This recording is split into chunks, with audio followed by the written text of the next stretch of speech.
जय सरना, जय धर्मेश, जय आदिवासी।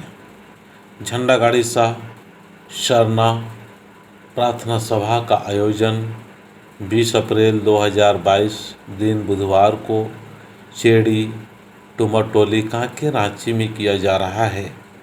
इस प्रार्थना सभा का मुख्य अतिथि आदिवासी सत प्राकृति सरना धर्म प्रार्थना सभा के संस्थापक चित्तरंजन उरांव जी आ रहे हैं और विशेष अतिथि के रूप में सरना समाज सेवी कैलाश उरांव, शुक्रा मुंडा, दुगी उरांव, जसफिन उरांव, प्रेमिका उरांव, मंजू उरांव और खुशबू उरांव आ रही है।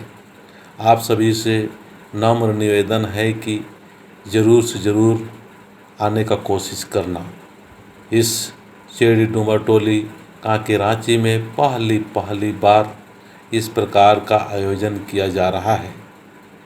ये आयोजन बहुत ही सुंदर और अच्छा हो, इसके लिए आप लोग ज़रूर से ज़रूर जो निषद धर्म बहन का 7 दिन का उपवास भी इसी दिन टूटना है, उन्हें भी आशीर्वाद देना है ताकि समाज के लिए बेहतरीन और अच्छी तरह से अगुवाई कर पाए। मैं अंत में यही कहूँगा, आप ज़रूर समय से सुविचार, अच्छे भाव और पवित्र विचार से आने का कोशिश करना। जय सरना।